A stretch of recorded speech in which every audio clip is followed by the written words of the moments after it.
안녕하십니까. 방금 소개받은 홍승표입니다. 오늘 인공지능에 대해서 여러분과 함께 같이 살펴볼 건데요. 인공지능의 개념적 이해라고 해서 인공지능을 이용한 프로그래밍을 하거나 제품을 만들거나 개발하거나 이것보다는 정신과학 입장에서 바라보는 인공지능을 여러분과 함께 살펴볼 것입니다.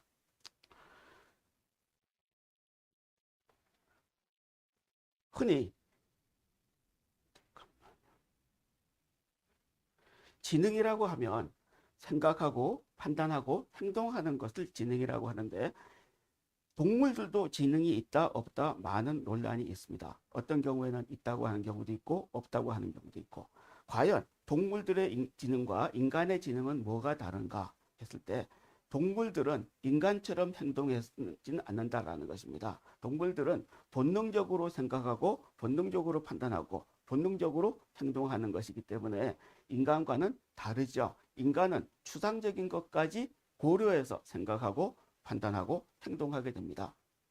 우리가 흔히 말해서 지능이라고 얘기했을 때 생각하는 것만을 가지고는 지능이라고 얘기할 수가 없습니다. 왜냐하면 생각하는 것만은 가지고는 외부에 노출이 되어 있지 않기 때문에 우리가 그것을 어떤 생각을 갖고 있는지를 알 수가 없어요. 다만 바깥으로 노출되었을 때, 행동으로 나타났을 때 이 지능을 우리는 판단할 수가 있어지는데, 인간이 가지고 있는 휴먼 지능, 즉 인간이 갖고 있는 생각하고 판단하고 행동하는 것이 동물들과 어떻게 다른가 하는 것은, 동물들은 본능적으로 생각하고 본능적으로 판단하고 본능적으로 행동하는 이러한 형태입니다. 즉 본인들의 종족 보존이나 개체 보존을 위해서 하는 생각과 판단, 이런 것들이 동물들이 하는 지능이라고 한다 그러면, 인간은 그 이상의 것들이죠. 추상적인 것까지 고려하는 것이 인간이 갖고 있는 지능이다, 이렇게 얘기할 수가 있습니다.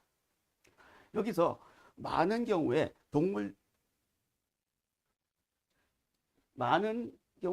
동물들이 생각하는 것을 마치 인간들이 잘못 판단하는 경우들이 생기는데, 강아지가 주인을 보고 즐거워하고 꼬리를 흔들고 기뻐하고 하는 모습을 바라보면서 제가 생각이 있구나, 제가 지능이 있구나 라고 생각하게 되는데, 그런 건 잘못 판단하고 있다라고도 얘기할 수가 있습니다. 강아지가 인간에게 정을 보이고 애정을 보이고 하는 그런 행동을 하는 것은 본능적인 것이다, 그렇죠? 그 개체들이 인간처럼 행동하고 어떤 의식을 가지고 하는 것이 아니다라고 하는 것입니다. 인간은 우리 아버지가 비록 나에게 나쁘게 하더라도 우리 아버지이기 때문에 내가 존경을 하고 따르고 또 받들어요. 그러나 동물들은 그렇지가 않다라는 것이죠. 즉 본능이 아닌 우리가 가지고 있는 어떤 제도라든가 우리가 가지고 있는 어떤 사회적인 문화, 이런 것에 의해서 행동하고 생각하는 것은 인간이 갖고 있는 지능이다, 이렇게 얘기할 수 있습니다.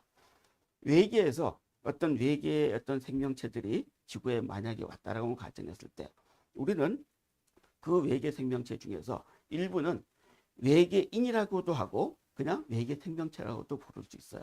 외계인이라고 부를 때에는 그 외계에서 온 그 존재들이 마치 사람처럼 행동하고 사람처럼 생각하고 우리와 같은 사고를 공유하고 있을 때에는 외계인이라고 부를 수 있지만, 그렇지 않은 경우에는 지구상에 있는 동물들과 똑같은 거로 쳐서 외계 생명체라고 부르게 되는 겁니다. 자, 이러한 인간의 지능들은 시간이 흘러가면서 문화라고 하는 이러한 속성과 문명이라고 하는 속성을 가지고 점점 발달해가는 과정을 겪어야 돼요. 3,000년 전의 고양이나 5,000년 전의 강아지는 오늘날의 강아지와 오늘날의 고양이와 다를 바 없습니다. 똑같습니다. 그 개나 고양이가 행동하거나 하는 것들은 그때나 지금이나 달라진 것이 없어요. 똑같아요. 그러나 3,000년 전의 사람과 5,000년 전의 사람과 오늘날의 사람은 그 생각하는 생각의 크기나 생각하는 방식이 다르다라는 것입니다. 즉 생각의 지능이 변화해 왔죠. 업그레이드 될 수 있었다라는 것이죠. 이런 인간의 지능이 업그레이드 되는 과정은 학습이라는 걸 통해서 일어나게 됩니다. 학습이라고 하는 것은 주변 환경에서 일어나는 여러 가지 정보들을 받아들여서 그 정보들을 분석하고 정보들을 분류하고 정보들을 체계화시켜서 그 다음에 내가 새로운 정보를 받아들였을 때 어떻게 할 것인가를 계획을 세우고 그것을 거기에 따라서 행동할 수 있는 여러 가지의 어떤 틀을 만드는 이러한 과정을 우리는 학습이다 이렇게 얘기합니다. 그런데 이러한 학습적인 내용들을 컴퓨터에 접목시킨 것이 인공지능인데 이 내용은 뒤에 가면서 좀 더 자세히 설명드리겠습니다. 자, 일반적으로 지능 또는 이 지능은 지식 또는 의미 이런 것으로 또 많이 나타나는데 인간은 동물들과 다르게 어떤 자연 현상이라든가 어떤 관념에 대해서 의미를 부여할 수가 있어요. 인간만이 가지고 있는 것입니다. 의미를 부여하는 것은. 의미를 부여하지 않는 것은 인간들은 어떤 의미를 부여해서 그 의미가 부여된 것들의 변화라든가 의미와 의무와의 관계라든가 또 다른 사람은 거기에 어떤 의미를 부여하고 있는가를 가지고 우리는 서로 동질감을 가졌다 또는 동감한다 이런 형태를 얘기하게 되죠. 동물들은 그러한 의미를 부여하는 것이 없습니다. 그냥 보는 그대로 인식하는 그대로 행동하고 움직이게 되는 것이죠. 그런데 사람들은 예전부터 어떻게 하면 이 기계들이 우리가 관리하고 있는 이러한 도구라든가 이런 기계들이 마치 사람처럼 행동하게 할 수 없을까? 사람처럼 어떤 액션을 취하게 할 수 없을까라고 연구하게 된 것이 바로 인공지능이라고 하는 것이고 이 인공지능은 그 이전에 1959년에 아서 사무엘이라는 사람이 쓴 논문에서 처음으로 머신 러닝이라는 용어를 사용했는데 이 머신 러닝은 바로 기계도 학습을 통해서 진화할 수 있다. 학습을 통해서 어떤 지능이 생길 수가 있거나 지능이 업그레이드 될 수 있다는 내용을 담은 것이 인공지능의 개념이 출발점이다라고 할 수가 있습니다. 이때부터 1959년 이때부터 우리 컴퓨터 분야라든가 수학 분야라든가 이런 곳에서는 인공지능에 관한 연구를 엄청 많이 했어요. 그런데 이 인공지능의 연구가 부지지부진하게 성장하지 못하고 계속 침체될 수밖에 없었던 것은 그걸 지탱할 수 있는 하드웨어, 즉 컴퓨터 하드웨어 부분의 발달이 따라가 주지를 못했기 때문에 지지부진하다가 한때는 사장이 되고 컴퓨터 분야에서 말하는 사람들 말로는 빙하기다, 즉 인공지능의 빙하기다라고 하는 말로 오다가 최근에 와서 갑작스럽게 인공지능이 급속도로 성장하는 계기가 마련되었습니다. 그 계기에 저변이라고 할 수도 있겠고 또는 어떤 계기라고도 할 수 있는데 사회적으로는 알파고가 바둑을 둬서 이세돌을 이긴 이 사건이 큰 센세이션을 일으키면서 널리 알려지고 일반인들도 인공지능에 관심을 갖게 되는 계기가 되었다라고 볼 수가 있습니다. 후에 인공지능 부분을 이렇게 컴퓨터 분야에서 이렇게 나눌 때에는 제일 바깥에 데이터 사이언스, 그다음에 그 안에 뭐 지식 관리, 네트워크 모델링 등등 이런 내용들로 구성하고 있고 그 다음에 그 안에 인공지능이라고 이제 명칭을 하기도 하고 또 그보다가 더 세부적으로는 머신러닝, 그다음에 오늘날은 딥러닝 이렇게 그림을 그려놨지만 이 경계는 명확하지가 않습니다. 그냥 우리가 추상적으로 이렇게 되었을 것이다, 이럴 거다라고 그냥 그려놓은 것이지 정확하게 이런 모습은 아닙니다. 왜냐 그러면 이 데이터 사이언스 안에도 딥러닝이 들어가 있기도 하고 또 딥러닝을 하기 위해서는 데이터 사이언스가 반드시 꼭 필요하기도 하고 또 기계학습, 머신러닝에는 인공지능이라고도 하면서도 데이터베이스인지 또는 딥러닝인지도 구분이 안 되는 이러한 형태로 되기 때문에 정확하게 많이들 사용하고 있는 이러한 맵은 정확한 표현은 아니고 인공지능의 범주가 어떤 모습이다라는 걸 가상적으로 추상적으로 그려놓은 거에 불과하다 이렇게 보시면 됩니다. 자, 인간의 지능은 문제를 해결하기 위해서 학습을 하고 하는데 이 고등동물의 전유물인 것을 컴퓨터로 실현하도록 노력했습니다. 즉 인간이 생각하고 판단하고 어떤 하는 액션하는 이런 것들을 컴퓨터가 대신할 수는 없을까 하고 짜낸 것이 인공지능이고 인간의 정신적 기능의 현상들을 다각도로 연구한 논문들이 있어요. 뇌과학이라든지 또는 일부 정신과학이라든지 또는 심리학이라든지 이런 데에서 나와 있는 이론들과 또 부분적으로는 컴퓨터 분야에서 다루고 있는 여러 가지 식들을 결부를 시켜가지고 기계로 하여금, 즉 컴퓨터로 하여금 인간처럼 행동하거나 인간처럼 일을 할 수 있게끔 바꾸는 프로그래밍 기법들을 연구하게 되었습니다. 이런 연구된 것들이 결국은 초기에는 프로그래밍이라고 명칭을 썼고 코딩이라는 명칭을 썼지만 오늘날에는 이걸 다 묶어서 인공지능이라는 것으로 진화되어 가고 있다, 이렇게 보시면 돼요.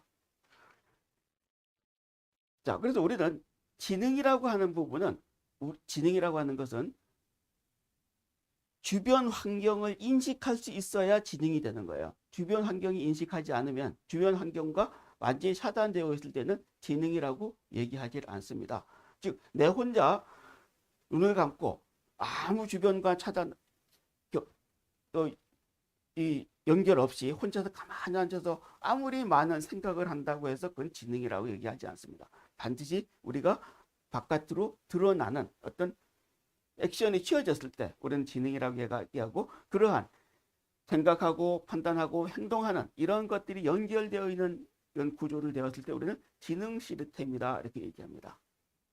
자, 지능 시스템은 과거의 경험으로부터 새로운 경험을 할 때 과거 경험이 새로운 경험에 영향력을 미친다라는 것이에요. 이게 좋은 영향을 미칠 수도 있고 나쁜 영향도 미칠 수가 있습니다. 나쁜 영향을 미치는 것 중에 대표적인 게 트라우마예요. 과거에 내가 좋지 않은 경험을 얻었을 때 그 경험한 것이 나중에 후에 또 다른 경험을 할 때 나쁜 영향을 미치기 때문에 트라우마이고, 좋은 영향을 미치는 경우는 우리가 흔히 말해서 좋은 건전한 학습이다, 이렇게 얘기를 합니다. 즉 과거의 경험으로부터 자기 시스템의 성능이 향상되는 걸 학습이라고 하는데, 기계도 이런 학습이 가능하도록 만든 것이 오늘날의 인공지능 프로그래밍 같은 것입니다. 인공지능 코딩이 그러한 형태로 만들어진 것이에요. 즉 인공지능은 사람의 지적 행동을 컴퓨터가 모방할 수 있도록 하기 위해서 컴퓨터 과학, 또 수학, 그리고 뇌과학 또는 그 이상의 여러 가지 심리학, 사회학 이런 것들이 다 결부되어서 컴퓨터가 인간처럼 행동하도록 만드는 이러한 과정을 우리는 인공지능이다 얘기합니다. 우리 정신과학의 모토에는 바디, 또 마인드, 스피릿 세 가지를 추구하게 되는데, 바디는 우리 몸이죠. 그 다음에 마인드, 우리의 생각, 스피릿은 우리의 영적 존재. 자, 근데 이 스피릿이 어디에 존재하고 있는가? 우리의 마음은 어디에 존재하고 있는가? 많은 사람들이 어디에 있는지를 상당히 논란이 많이 심해요. 어떤 사람들은 우리의 마음은 가슴에 있다 얘기하는 사람들도 있고, 뇌에 있다라고 하는 사람들도 있는데, 과연 뇌에 있는지 가슴에 있는지는 정확하게 알 수가 없지만 후에 제가 뒤에 설명할 때 제가 이 부분을 자세히 다시 언급하겠습니다.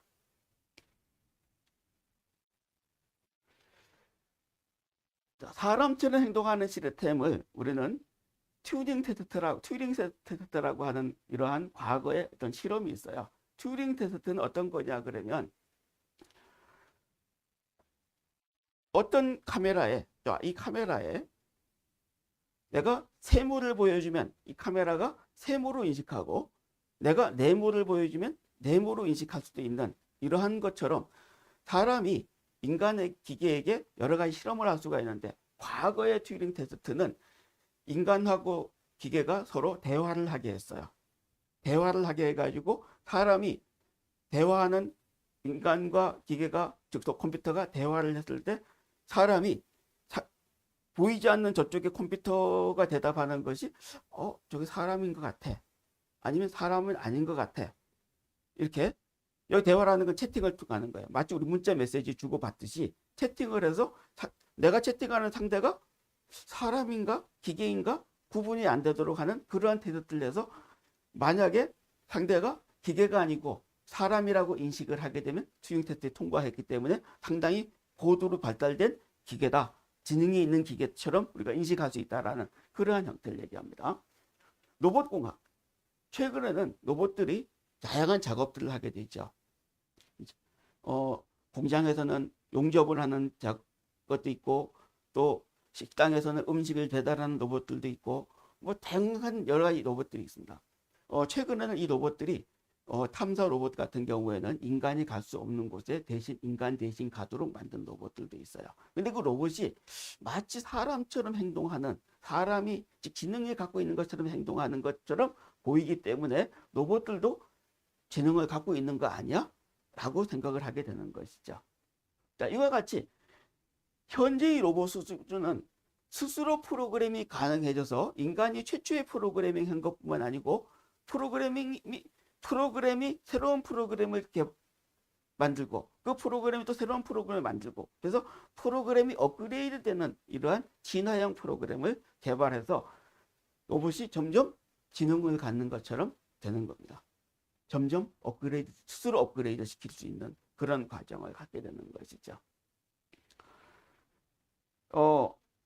이 과정은 여러분 이렇게 해석할 수도 있어요. 컴퓨터를 가지고 계신 분들은 잘 아시겠지만은 윈도우가 우리 인간이 별도로 조작을 하지 않아도 윈도우는 스스로 알아서 그 마이크로소프트사의 서버에 업그레이드 판이 깔리면 그 업그레이드 판을 스스로 받아서 업그레이드 합니다. 업데이트를 계속 발전해 나가요. 그래서 마치 새롭게 진행돼 가는 것처럼 이런 것들도 일종의 로봇이다 이렇게 볼 수가 있습니다.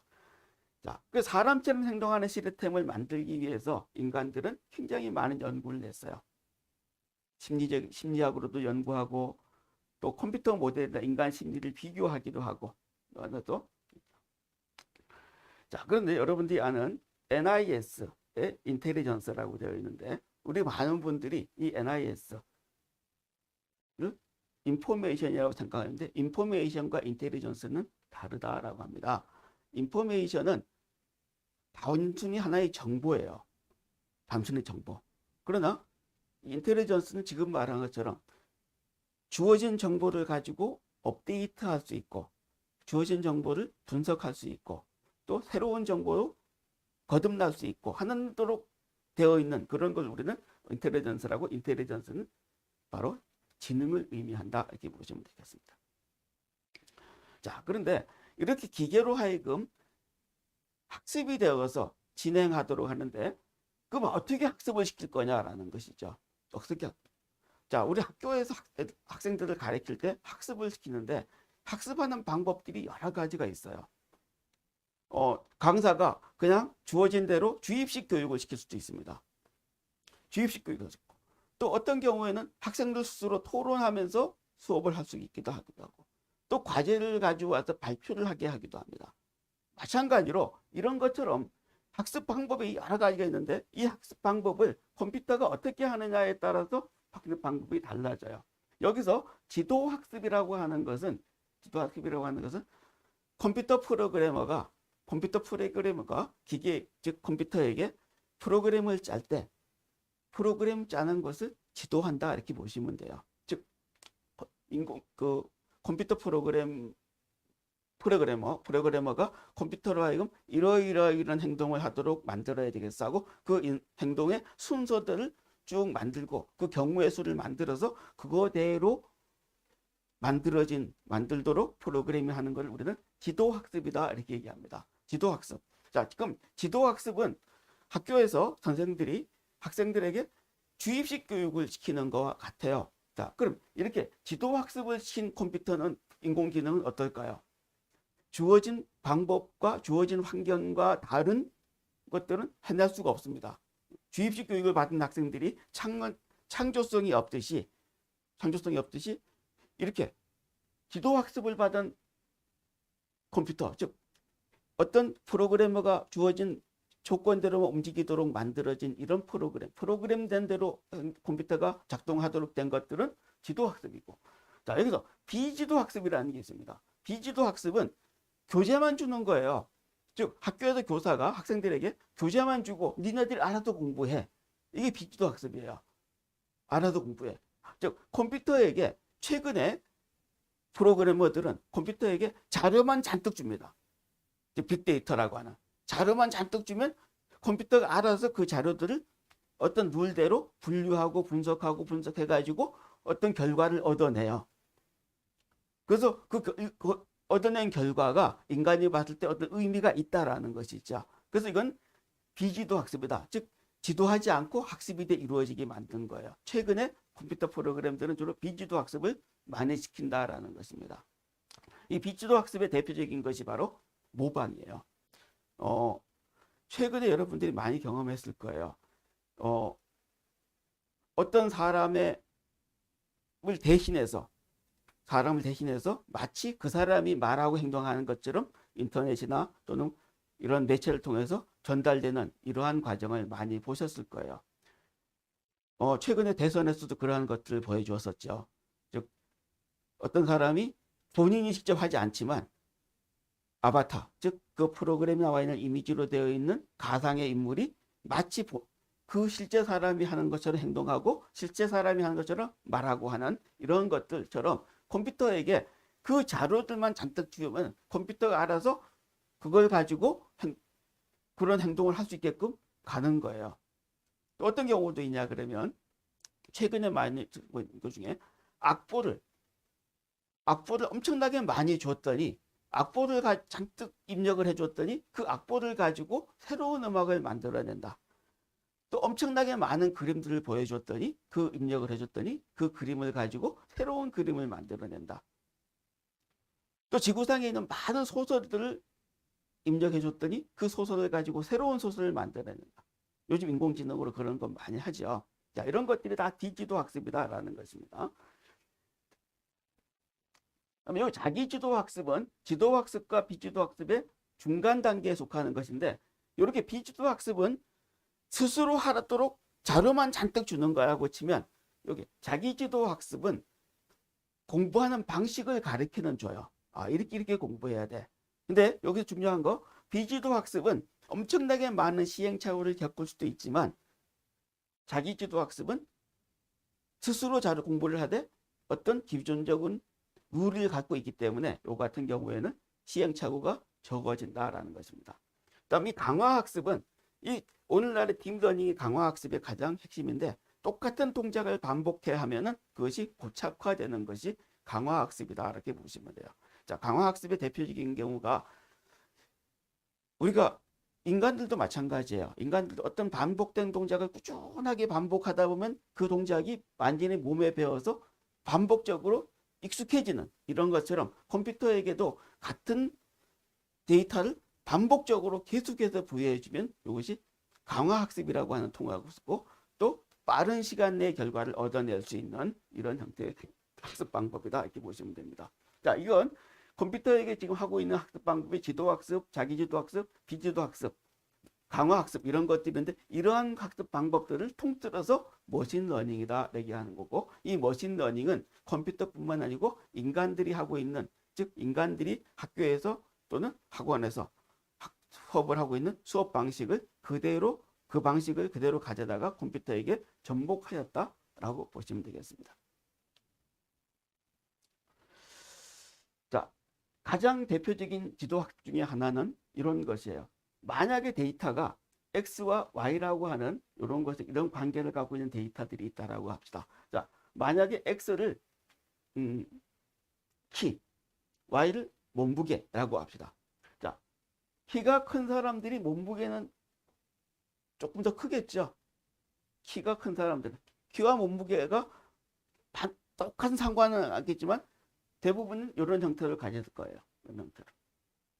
자, 이런 모습을 갖고 있을 때 이런 모습을 갖고 있는 이 데이터들을 가지고 분석했을 때 이와 같은 y는 mx 플러스 b라고 하는 1차 함수를 도출하고 이 1차 함수를 가지고 새로운 데이터가 들어갔을 때 새로운 x값이 들어갔을 때 그 y값은 뭘까? 즉 이 데이터를 가지고 봤을 때 새로운 몸무게가 가졌다면 여기 어떤 게 있으면 이 사람의 몸무게는 뭘 거야 하고 추정할 수 있도록 이런 함수식 y는 mx 플러스 b라는 이러한 함수식을 끄집어낼 수 있도록 프로그래밍 한 것을 대표적인 예측을 하는 지도학습이다 이렇게 보시면 돼요. 근데 이거 사람이 하는 거고 기계 하는 거 똑같아요. 단 사람보다 속도가 굉장히 빠르죠. 컴퓨터가 하니까. 그다음에 또 분류하는 것도 있습니다. 이렇게 이 데이터가 쫙 들어가 있을 때 이 그룹과 이 그룹을 서로 분리하는 방법. 분리해 놓고 이 그룹을 놓고 만약에 새로운 데이터가 들어오면 이 그룹이냐 이 그룹이냐를 가려낼 수 있게 하는 것이죠. 가려낼 수 있게 하는 것. 자, 이것이 바로 분류에 속하는 것이다. 분류. 이게 어디에 속하는가? 어디에 속할까? 이렇게 찾는 겁니다. 우리 정신과학회에서 이런 것들 만약 이용한다고 하면 가장 대표적으로 우리 인간이 갖고 있는 태양인, 태음인, 소음인 하는 이 네 가지의 체질을 그룹을 만들어 놓고 그 사람이 어떤 특징 하나를 딱 놓으면 이런 특징을 가지고 당신은 어디에 속하여 하고 분류한 거에 속하도록 프로그램을 해놨다면 우린 입력만 하면 바로 이 사람이 어디에 속하는지를 바로 찾아내는 이런 걸 컴퓨터 프로그램으로 만들면 이게 지도학습이 되어 있는 인공지능이다. 이렇게 보시면 됩니다. 자, 비지도학습은 주어진 데이터가 이렇게 막 들어가 있는데, 자, 여기서 X축과 Y축으로 봤을 때 어떤 관계가 성립하지 않죠. 이 같은 경우에는. 이렇게 막 이런 데이터가, 이게 X축이고, 이게 Y축이라고 가정하면 전혀 관계가 없어요. 근데 이렇게 그룹을 나눌 수도 있는 형태도 아니에요. 어떤 그룹을 분류할 수 있는 그런 방식도 아닌데. 자, 그런데 컴퓨터에게 이것들끼리 서로 밀집되어 있는 것끼리만 묶어라 하고 기본적인 룰만 주고 알아서 해놓았더니 얘가 이걸 보고 지금 이것처럼 이렇게 묶더라는 겁니다. 이렇게.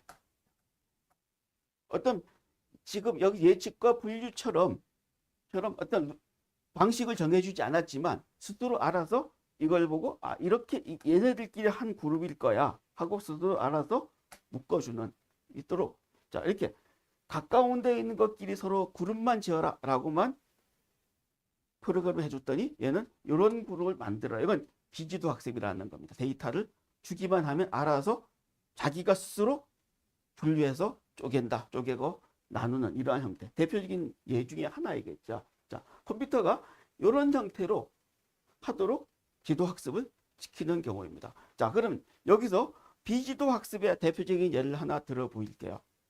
최근에 여러분들 CCTV 카메라가 사람을 딱 인식하면 CCTV 카메라가 사람을 인식하면 인식한 그 사람이 누구인지를 알아맞히는 것들이 개발되어 있어요. 즉 지명수배를 하는 사람들 쉽게 찾아내도록 합니다. 자, 그러면 컴퓨터에게 사진을 입력해줘요. 이걸 학습을 시킨다라고 보통 요구하는데 좀 쉬운 말로 하면 컴퓨터에 사진을 입력해 줍니다. 그러면 컴퓨터는 그 입력된 사진들을 이런 형태로 분석을 해가지고 분류해가지고 그 사람만이 갖고 있는 얼굴의 특징을 나름대로 정의를 해놔요. 근데 사람은 몰라.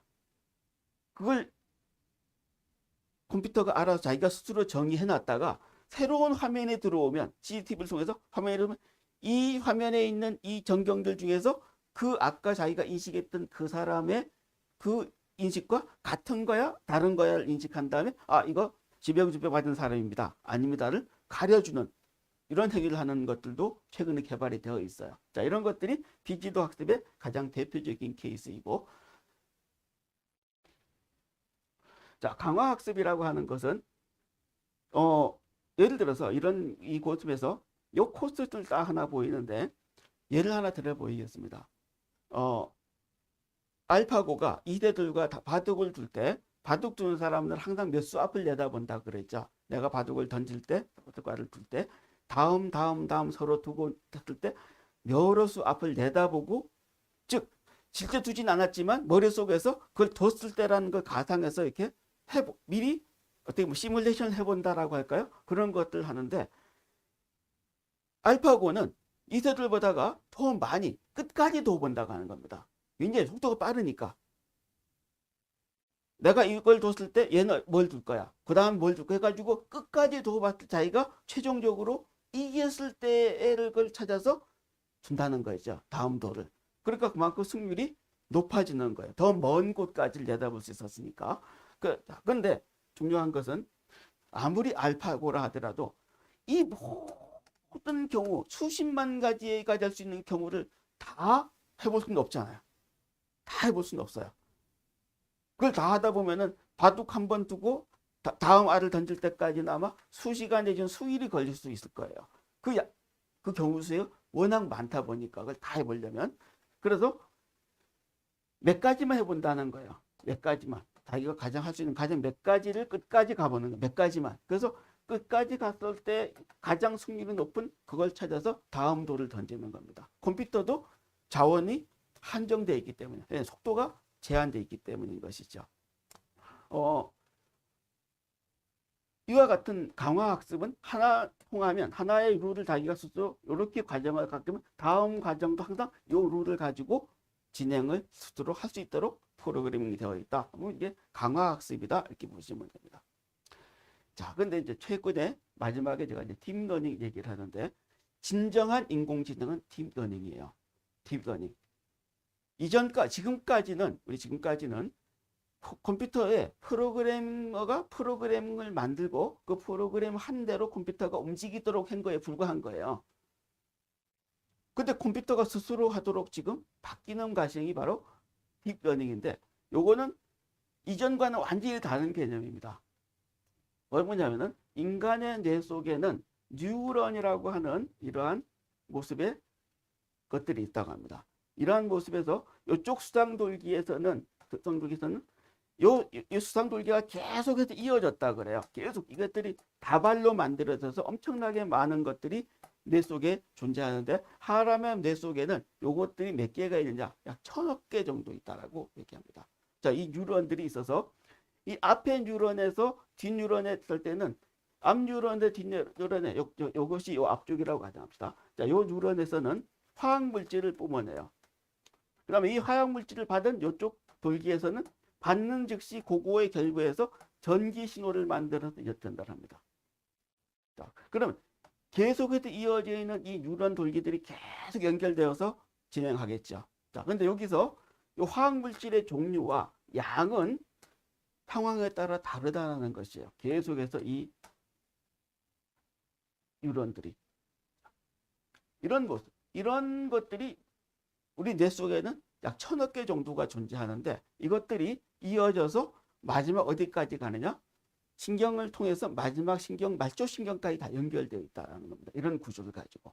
자, 그러니까 이 구조로 흘러가는 이런 과정들이 처음에는 별로 연결이 뭐 이렇게 명확하지 않을 거예요. 근데 이것이 반복해서 전달될 때마다 이것들이 반복하다 보면은 어느 정도 뒤에는 이 돌기들끼리 서로 엮여져서 이어져서 가는 이런 기가 계속 생긴다라는 겁니다. 자, 이렇게 계속 이어지게 되면 그 다음부터는 계속해서 반복적으로 같은 전류 흐름이 반복되겠죠. 근데 인간은 원래 처음에는 이것이 없었다가 연결이 없었다가 점점점 연결이 반복되면 연결들이 결국은 기억이라는 것으로 된답니다. 이것이 기억된다는 것이에요. 기억, 이런 형태로 나타납니다. 즉 이렇게 연결이 반복되도록 하는 이런 것을 우리는 학습이라는 통해서 이것이 계속해서 이 뉴런 다발들이 일정한 패턴으로 가도록 구조화된다라는 것이에요. 자, 이렇게 반복 학습을 통하면 숙달이 되어서 똑같은 형태로 흘러가게 되는 것이죠. 자, 그래서 우리는 이렇게 뉴런들의 패턴이 전류 흐름의 패턴을 규정화시키는 것이 학습이다라고 얘기하는 겁니다. 이게 학습이 되어 있는 사람들은 그만큼 다른 사람보다가 지능이 높아져 가는 거예요. 지능이 점점 높아져 가게 돼 있죠. 자, 그런데 인간은 특이하게도 이전에 태어나면서부터 이 뉴런들끼리의 연결성이 명확하게 잘 만들어져서 태어나는 경우들이 있습니다. 자, 이렇게 연결되는 과정이 확장을 하면 어떤 사람들은 이런 것들이 연결이 쫙 잘 되어 가지고 그 결과가 입력된 결과와 출력된 결과를 봤을 때 음악적 재능을 나타내는 경우들도 있고, 또는 스포츠적인 재능도 나타내는 경우도 있고, 어떤 경우에는 또 연구를 잘하는 연구자적인 재능을 나타내기도 하고, 리더십이 있는 경우들도 있고, 다양한 형태로 나타나게 되겠죠. 자, 이렇게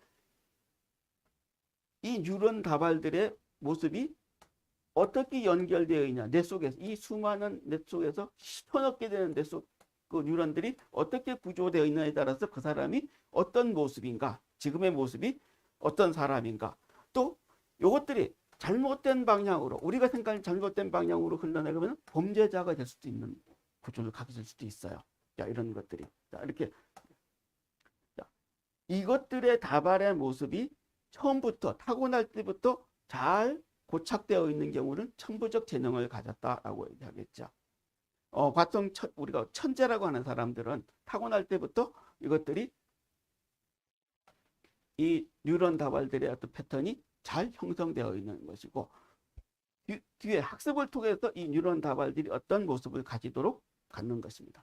자, 이런 모습을 가질 수 있도록 컴퓨터의 프로그래밍을 할 때 이런 입력 데이터를 집어넣으면 이 속에서 수많은 층을 전기를 통한 흐름에서 Y라는 결과가 나오도록 이렇게 프로그래밍을 하면 이 데이터를 이렇게도 넣어보고 저렇게도 넣어보고 많은 데이터를 넣어보면 이 안에서 어떤 컴퓨터 스스로가 일정한 패턴을 갖게 되고 그 패턴에 따라서 결과가 일정하게 나오는 이런 구조를 갖게 되는데, 이 모습이 마치 이 하나의 뉴런과 같은 모습이다라는 것이에요. 그래서 컴퓨터 프로그래머들이 이 모습을 가지는 이런 것이 하나의 뉴런처럼 이런 뉴런들을 수많은 겹치는 것, 겹치게. 그래서 층으로도 겹치고 이쪽으로 겹치게, 행렬로 겹치게 만드는 이 프로그램 덩어리들을 만드는데 이것들이 10겹, 20겹, 100겹 이렇게 겹치도록 만들어요. 그래서 이것들이 많이 겹칠수록 입력된 데이터와 출력 데이터가 어떤 뚜렷한 패턴을 갖게 되는 겁니다. 근데 여기 들어가는 입력은 어떤 것이 들어가는지는 몰라요. 왜? 빅데이터에서 데이터를 쏟아 넣으니까. 근데 이 결과는 인간이 예측하지 못한 결과가 나오지만 마치 인간이 행동하는 것처럼, 이런 뉴런이 하는 것처럼 비슷한 결과를 얻어내게 한다라는 것이에요. 자, 이와 같은 형태로 만들어진 것이 딥러닝 프로그래밍, 최근에 하고 있는 프로그래밍입니다. 근데 중요한 것은 인간은 이것이 머릿속에 몇 개가 들어있냐면 약 1000여 개가 들어가 있는데 인공지능은 1000여 개를 만들 수가 없어요. 그러다 보니까 사람처럼 판단하는 데는 한계가 있습니다. 그래서 인공지능을 하는 연구하는 사람들은 사람들이 하고 있는 수많은 행위, 행동 중에서 딱 한 가지만 골라서 그것만 하는 거예요. 딱 그 동작 하나만 하게 만드는 겁니다. 근데 인간은 멀티플레이어잖아요. 동시에 여러 가지를 같이 할 수가 있지만 컴퓨터는 동시에 멀티플레이를 못합니다. 한 가지만 해요. 대신에 그 동작 하나는 엄청 빠르다는 것이죠. 자, 근데 인간이 만드는 이 프로그램, 즉 인공지능 프로그램이 입력된 거와 결과는 예측할 수가 없지만 얘가 하고 있는 이런 결과들을 인간이 이해하고 해석을 하고 의미를 부여하기 때문에 얘가 인공지능이라고 우리가 인식하는 것이지, 인간이 없다면 얘는 아무것도 아니에요. 그냥 전기적인 흐름이고 그냥 하나의 물리적인 흐름에 불과한 것이에요. 자, 물이 호수 위에서 아래 호수로 흘러내리는 과정이 계속 반복되고 또 증발해서 하늘로 올라갔다가 또 비가 내려오고 이런 자연현상들을 그냥 가만히 내버려 두면 자연현상일 뿐이에요. 근데 우리는 그걸 가지고 어떤 의미를 부여하죠. 비가 내리네. 물이 위에서 밑으로 흐르네. 이거 중력의 법칙에 의해서 이런 거구나. 이런 것들 거기에 의미를 부여하게 되고 또 그런 것들이 이 과정 속에 있는 것처럼 이 인공지능도 인간이 의미를 부여하지 않으면 아무런 의미가 없다라는 것이에요. 그러니까 딥러닝 얘기했을 때 이와 같은 모습으로 최근에 만드는 프로그램들이 있는 겁니다. 그래서 어떤 분들은 이런 프로그램이 마치 인간처럼 행동한다고 해서 혹시 인간과 같을까 아닐까? 인간의 능력을 뛰어넘지 않을까? 아닙니다. 인간이 존재하지 않으면 인공지능도 존재하지가 않아요. 인간이 있기 때문이고. 즉 여기서 중요한 것은 인간처럼 비슷하게 행동하도록 만들어진 프로그래밍일 뿐이지 얘 자체가 지능을 가지고 있는 건 아니다라는 것입니다. 인간이 가지고 있는 지능처럼 보이는 것처럼 보이도록 만들고 보인다라고 우리는 인식하고 보인다라는 것처럼 의미를 부여한 것뿐이에요. 자, 우리가 그래서 앞으로 인공지능이 아무리 발달한다고 하더라도 인간이 가지고 있는 고유한 정신, 흔히 말해서 마인드, 또 우리가 흔히 말하고 있는 스피릿, 이거는 인간만이 가지고 있는 고유한 것이기 때문에 앞으로도 이 인공지능에 발달하기 위해서는 인간이 가지고 있는 이 고유한 인간의 지능이 같이 가지 않으면 인공지능의 발전은 절대 없는 것이고, 인공지능이 위험에 빠질 수 있는 경우는 인간이 이 인공지능에게 잘못된 정보를 부여했을 때 그럽니다. 최근에 구글에서 그런 경우가 있었어요. 마이크로소프트네요. 인공지능을 오픈해놓고 일반 유저들에게 학습을 시켜보라고 했더니 어떤 친구들이 거기다 계속해서 뭐라고 입력했냐 그러면 그 테러, 탈레반, 폭력 이런 것들 데이터를 계속 입력을 해서 학습을 시키다 보니까 마치 그 인공지능은 테러나 폭력이 좋은 것처럼 해석하는, 좋은 것처럼 그러니까 지금 좋은 것처럼 출력을 시켜주는 거예요. 입력된 데이터를 그렇게 학습을 시키니까. 어떻게 학습시키냐? 테러는 좋은 것이야. 테러는 좋은 것이야. 마치 인간에게 세뇌 교육하듯이. 최근에 흔히 사회에서 그 많은 물을 일으키는 그 뭐라 그러나요? 그 가스라이팅처럼 컴퓨터에게 계속해서 그 나쁜 용어만 계속 심어줍니다. 테러는 좋은 거야. 폭력은 좋은 거야. 사람들은 죽여야 돼. 이런 내용을 계속해서 반복해서 입력을 해줬더니 얘는 그게 좋은 거라고 생각을 하고 그런 결과를 반 몇 시간, 8시간 만에. 그래서 마이크로소프트에서는 그 소프트를 내렸습니다. 이와 같이 딥러닝은 인간에 의해서 만들어지고 인간에 의해서 통제되고 인간에 의해서 관리되는 하나의 기계적인 흐름일 뿐이지, 이것이 어떤 인간이 가지고 있는 지능과 인간이 갖고 있는 독특한 어떤 영적인 존재와는 전혀 아니다라고 하는 것을 알 필요가 있습니다. 그래서 오늘 제가 인공지능이 마치 인간과 같은 거 아닌가? 인간처럼이라는데 인간처럼 행동하도록, 인간과 비슷한 모습으로 하도록 만들어진 프로그램 중에 하나일 뿐이다라는 것입니다. 만약에 오늘부터라도 국가나 각종 기업이 인공지능에 관한 연구비를 딱 끊으면 인공지능은 그날로 멈춰요. 그냥 속됩니다. 예전 1957년도에부터 인공지능의 빙하기라고 하는 시기가 온 것도 그 당시에 인공지능을 연구를 해보니 결과가 별로 뚜렷하지 않아서 국가나 기관들이 또는 기업들이 투자를 끊음으로써 한동안 인공지능의 발전이 없이 그 자리로 멈춰진 그런 사례를 본다면 앞으로도 마찬가지입니다. 인간에 의해서 존재하는 인공지능이다, 이렇게 보시면 되겠어요.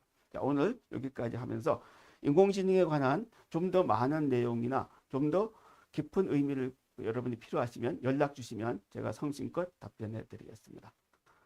끝까지 들어주셔서 감사합니다.